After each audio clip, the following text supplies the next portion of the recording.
But here's William Leggett, a New York editorial writer and supporter of Andrew Jackson. And listen to his first-person observation of what's going on in the United States in 1837. And notice how close it is to Austrian business cycle theory, but also notice how the phenomena he's describing are going on in our own time right now, with the same causes. He says, any person who has soberly observed the course of events for the last 3 years must have foreseen the very state of things which now exists. He will see that the banks have been striving with all their might, each emulating the other, to force their issues into circulation, issues meaning paper money, and flood the land. He will see that they have used every art of cajolery and allurement to entice men to accept their proffered aid, that in this way they gradually excited a thirst for speculation which they sedulously stimulated until it increased to a delirious fever, and men in the epidemic frenzy of the hour wildly rushed upon all sorts of desperate adventures.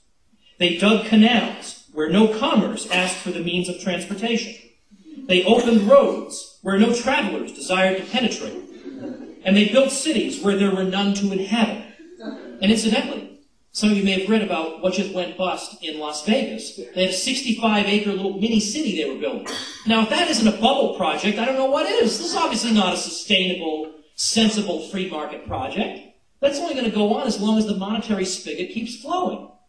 So sure enough, we have cities where there are none to inhabit going bust. And let me point out, by the way, that when the monetary authority pours money into the economy through the banking system to lower interest rates, some people think, well, this encourages economic growth. No, it doesn't. What it does is it distorts the path that capital would normally take.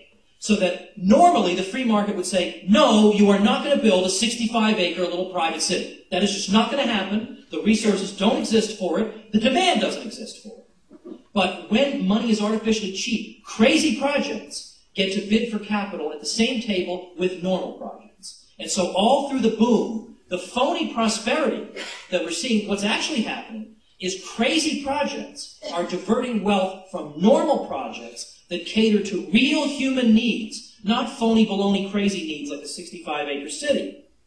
Now, but here's the quotation that gets really to the heart of the Austrian view. He says, and again, this is 1837. What has been, whatever must be, the consequences of such a sudden and prodigious inflation of the currency? Business stimulated to the most unhealthy activity.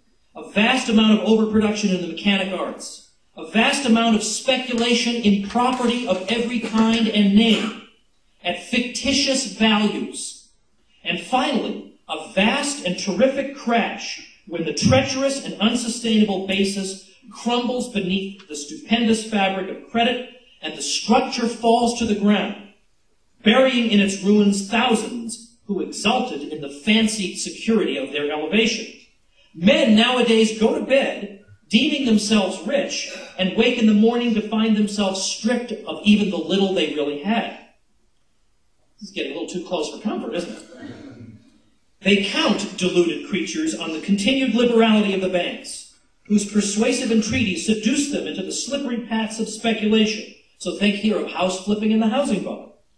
But they have now to learn that the banks cannot help them if they would, and would not if they could. They were free enough to lend their aid when assistance is not needed, but now when it is indispensable to carry out the projects which would not have been undertaken, but for the temptations they held forth, no further resources can be supplied. Well, quite interesting indeed.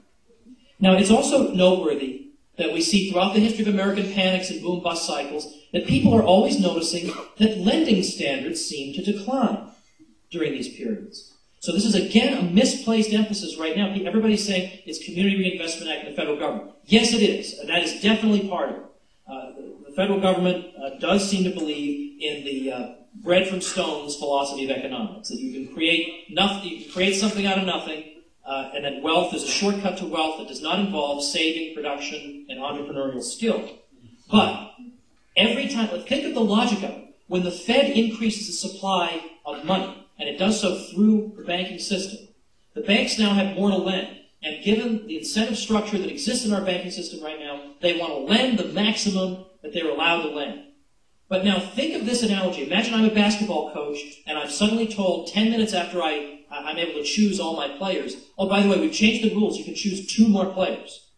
Well, inevitably, I have to choose the additional players from a pool of people I had initially rejected.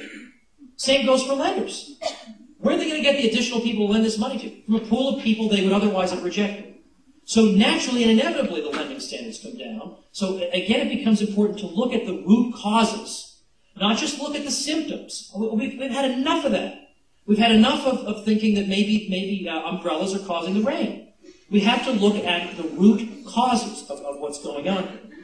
I suggest to you that something is wrong with our money.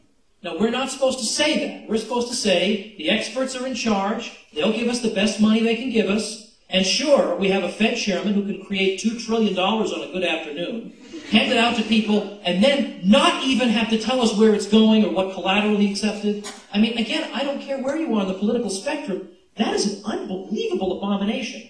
There is nothing either conservative or progressive about that. And so that's why I'm so glad that H.R. 1207 is making its way through Congress to audit the Federal Reserve.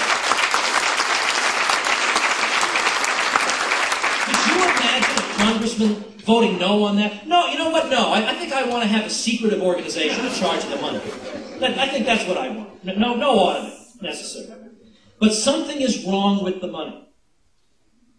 What we've seen, and what I hope I've at least made you think about in what I've said about business cycle theory, is that artificially manipulated, unbacked paper money can give us boom and bust. And then when the bust comes, those major firms that have gone bust then turn to the paper money producer and ask for a bailout. And they usually get what they want. Now, is this so obviously the best conceivable system that all non-trivial alternatives are to be dismissed out of hand? And yet, do we even hear this subject even broached on CNBC or wherever other morons we're listening to, basically? I mean, boy, Jon Stewart really nailed CNBC. I mean, really, a dartboard would have been like 3 times as good as the advice you were getting there. And, by the way, there goes my chance of ever being on CNBC. That's who's out the window. But in any event, we're not hearing this. We're not hearing anything like this. All we're hearing is, we need more regulation. You know, we need the system as it is, just a little more regulation. But again, I think that is just intellectual laziness of the most contemptible sort. Because as we're seeing, there are systematic, institutional factors that are leading to the unhappy outcomes we're witnessing. A little more regulation is totally beside the point. As long as you have a monopolistic paper money producer, you can try to fill up every hole with all your regulations you want to, but that money is going to find some outlet, and there's going to be some bubble somewhere else. We need to go to the root causes.